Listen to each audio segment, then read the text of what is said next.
Emma's voice was steady but firm over the phone. "I'm not canceling girls' night just because your mum's in hospital. She'll be fine." James didn't argue. He didn't have the energy.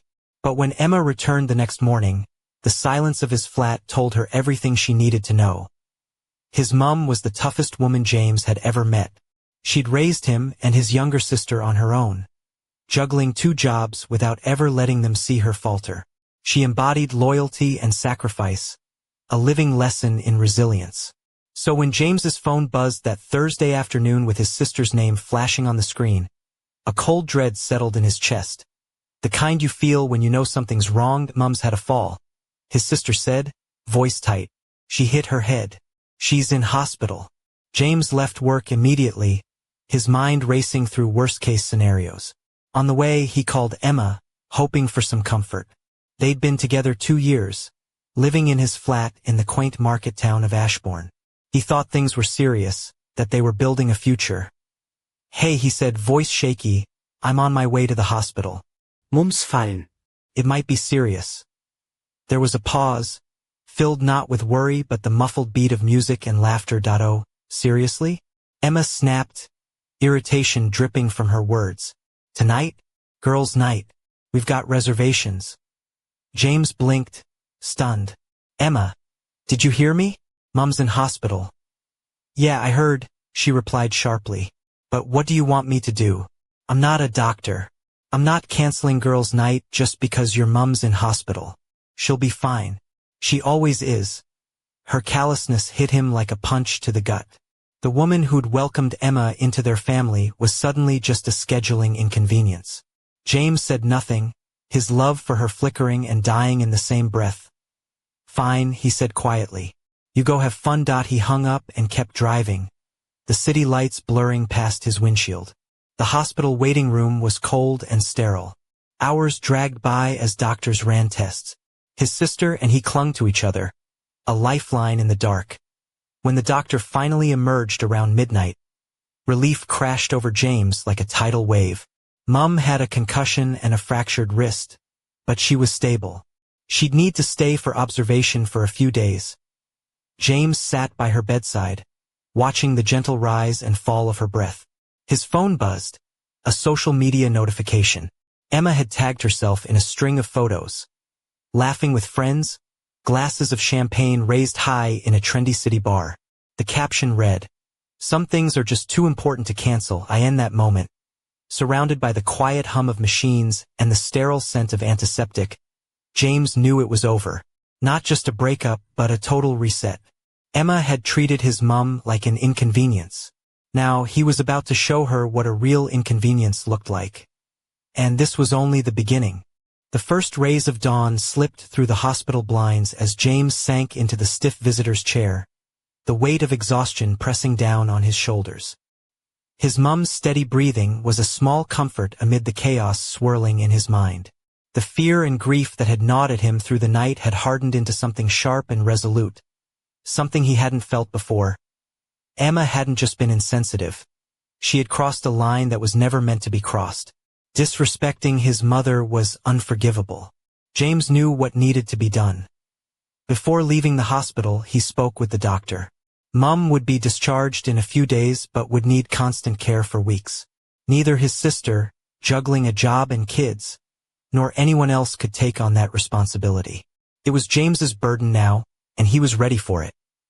His first call was to a discreet, 24-hour removal company known for handling sensitive moves under tight deadlines. "I need an apartment cleared completely," he told the dispatcher. "One person's belongings packed and stored. The rest of the furniture removed and stored elsewhere. 6 hours. Can you do it?" The price made James choke. But he didn't flinch. "Double it. I want your team here in 30 minutes. Gone by noon. 20 minutes later, a quiet army of movers swarmed his flat in Ashbourne.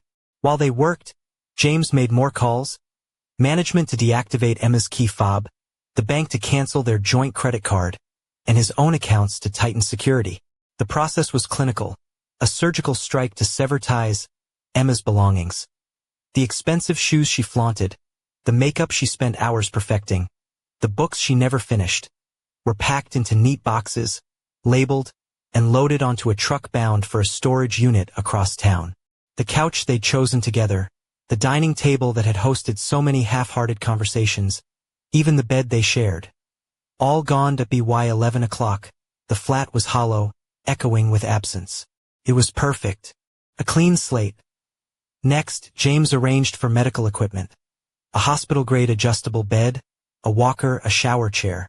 He bought soft bedding, fluffy towels, all his mom's favorite tea and biscuits, and a puzzle book to keep her mind sharp. The flat was transforming, from a battleground of broken promises to a sanctuary of healing and love as he fitted the new bed in the master bedroom. His phone buzzed. A message from Emma. Asterisk so hungover. On my way home. Don't forget to pick up my dry cleaning. Asterisk James didn't reply. He looked around the empty room, the hospital bed standing like a silent sentinel. Emma was coming home, but not to the life she expected. She was about to face the consequences of her choices. The empty flat wasn't just revenge. It was a statement. The physical embodiment of the emptiness she'd shown him when he needed her most. Little did James know, the real storm was just beginning. Emma arrived back at the flat just after 2 in the afternoon, her heels clicking sharply on the cobblestone as she approached the door. She wore a sleek black dress that hugged her curves, paired with a delicate silver necklace that caught the fading sunlight. Her dark hair was styled in loose waves, and oversized sunglasses shielded the frustration flickering in her eyes. She fumbled in her designer handbag for her keys, the soft jingle of charms betraying her usual composure. She pressed the key fob, nothing. Again, nothing. Her brow furrowed. Pulling out the metal key, she slid it into the lock. It turned smoothly, but the deadbolt, newly installed that very morning, refused to budge. Confusion gave way to irritation as she rapped sharply on the door, her voice rising. James, open up. What the hell is going on? Minutes passed. No answer. She pulled out her phone and dialed James's number. The phone on the other side lay on the bedside table of his mom's hospital room, buzzing silently. James glanced at the screen and declined the call. Emma stared at her phone, disbelief turning into panic. She called again. Another silent rejection. Her composure crumbled. She paced back and forth on the welcome mat, fingers tugging at her hair. On speakerphone, her voice cracked as she called a friend. He locked me out. All my stuff's inside. Can you believe this? James? He's insane. The doorbell camera captured the entire meltdown. The sunglasses slipping down her nose, the glossy lips trembling, the desperate glances around the quiet street. After 20 minutes of banging, shouting, and pleading, Emma stormed off, heels clicking angrily against the pavement. A flood of texts hit James's phone moments later. Angry accusations, confused questions, desperate pleas. Not one earned a reply. That evening, James sent a single email. The subject line read, "Your new address." Inside lay the details of a storage unit across town, unit number, access code, a prepaid receipt for 1 month. The message ended coldly. Asterisk all of your belongings have been safely stored. Please retrieve them at your earliest convenience. Asterisk what followed was a social media tempest. Emma's friends launched a vague but venomous campaign, painting James as a controlling ex who'd thrown her out without a second thought. The whispers spiraled into a roar. But James was prepared. He documented everything, the time-stamped girls' night posts, Emma's hangover text, the dry cleaning request.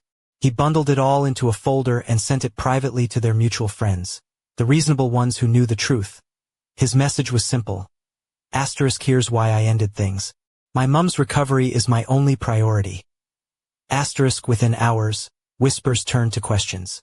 The shaky narrative Emma's allies spun crumbled under the weight of undeniable facts. 2 days later, James brought his mom home. She settled into the master bedroom, the hospital bed a stark contrast to the empty flat. The apartment breathed a new kind of peace, a place of healing rather than heartbreak. That afternoon, as Mom napped, James's phone rang.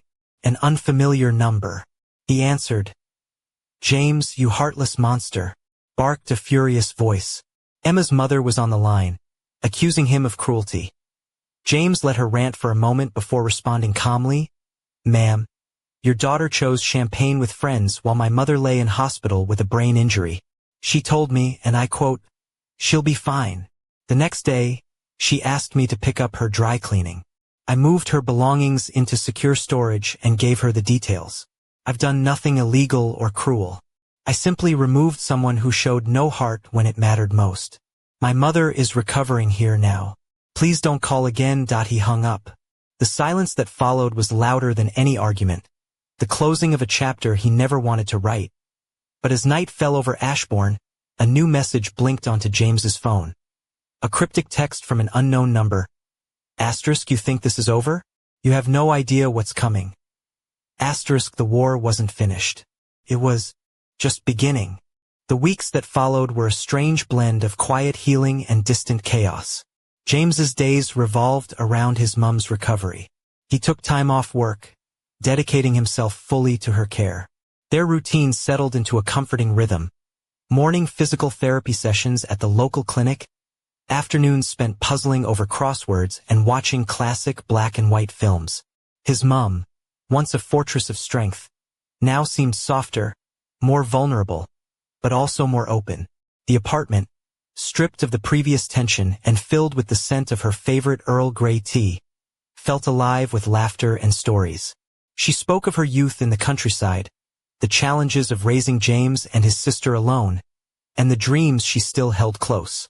James watched her with a new appreciation, marveling at the quiet resilience beneath her worn hands and gentle smile.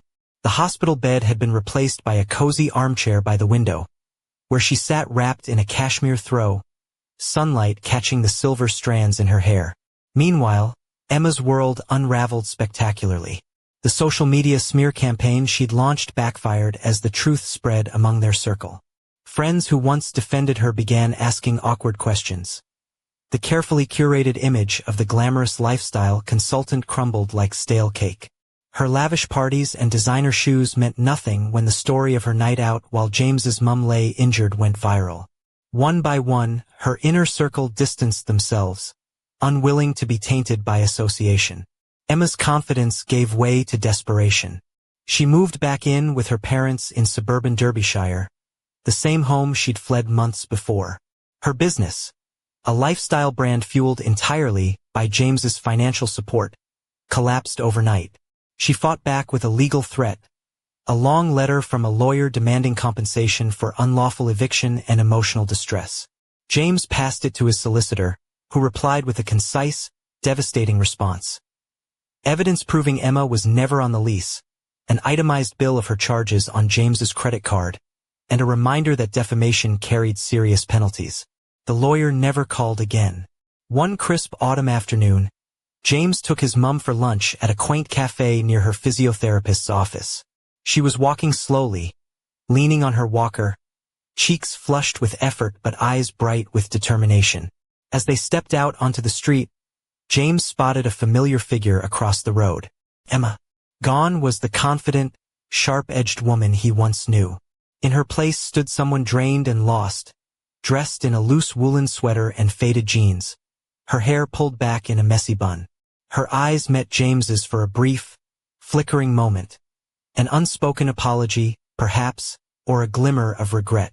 James simply nodded once, cool and neutral, then turned to help his mum into the car.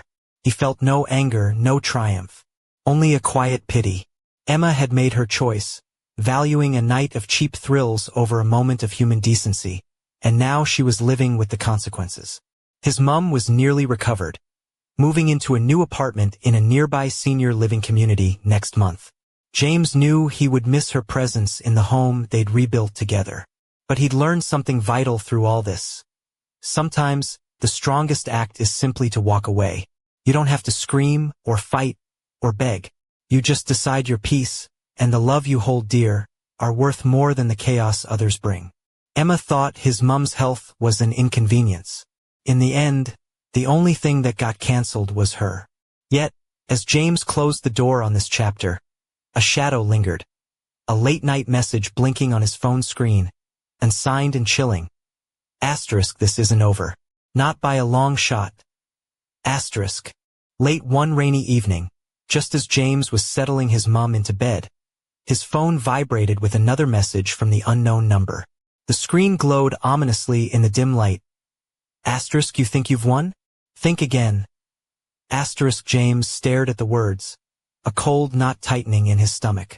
Who was this? And how much longer would this shadow haunt them? As he looked around the quiet apartment, the soft hum of the heater, the faint scent of lavender from his mum's diffuser, he realized that the battle he thought was over was far from finished. Outside, the rain tapped relentlessly against the window, echoing the storm gathering just beyond the calm they'd fought so hard to build. James clenched his jaw, determination igniting in his eyes. Whatever came next, he would face it head-on. Because some fights aren't just about what's lost, they're about protecting what remains. And this time, the stakes were higher than ever.